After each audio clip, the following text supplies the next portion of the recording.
દર્શક મિત્રો, ડેલી બોડેલી ન્યૂઝમાં આપનું હાર્દિક સ્વાગત કરું છું. મયુદ્દીન ખત્રી. દર્શક મિત્રો, વાત કરીશું બોડેલી સુખી હોસ્પિટલ ખાતે રક્તદાન શિબિરનું આયોજન કરવામાં આવ્યું હતું.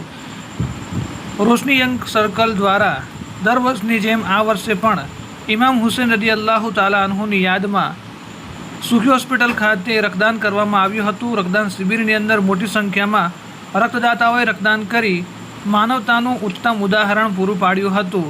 ગરીબ દર્દીઓને સરળતાથી રક્ત મળી રહે તે હેતુથી સુખી હોસ્પિટલ ખાતે આ રક્તદાન કેમ્પનું આયોજન કરવામાં આવ્યું હતું, જેમાં કેટલીક મહિલાએ પણ સ્વૈચ્છિક રીતે રક્તદાન કર્યું હતું.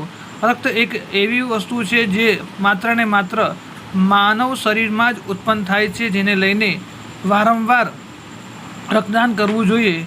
જે હેતુથી આજરોજ સુખી હોસ્પિટલ ખાતે રક્તદાન કેમ્પનું આયોજન કરવામાં આવ્યું હતું. નવયુવાનોએ ઉત્સાહભેર રક્તદાન કર્યું હતું.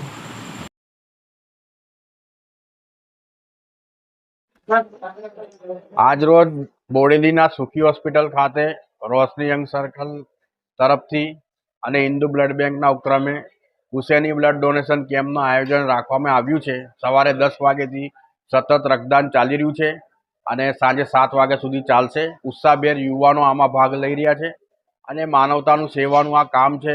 દર વર્ષ 2018થી આ આયોજન સતત ચાલતું આવ્યું છે અને ગરીબોને રક્ત મળી રહે. રક્ત એક એવી વસ્તુ છે જે પૈસાથી નહીં પરંતુ ડોનેશન કરવાથી જ પ્રાપ્ત થાય છે.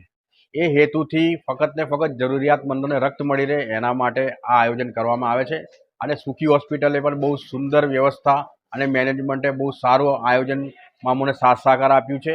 એમના માટે બી અમને એમનો આભાર વ્યક્ત કરીએ છીએ અને તમામ રક્તદાતાઓનો આભાર વ્યક્ત રોજ હિન્દુ બ્લડ બેંક તથા રોશની યંગ સર્કલ કમિટી તરફથી બોડેલી સુખી હોસ્પિટલ ખાતે રક્તદાનનું આયોજન કરવામાં આવ્યું છે.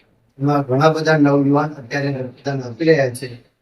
બધાનો ખૂબ જ આભારી છું અને નવયુવાનોને અપીલ છે કે ખૂબ જ માત્રામાં આવીને રક્તદાન કરે, કારણ કે એક માણસને આપેલું રક્ત બીજા માણસની જિંદગી બચાવી શકે છે. Thank you. શું નામ?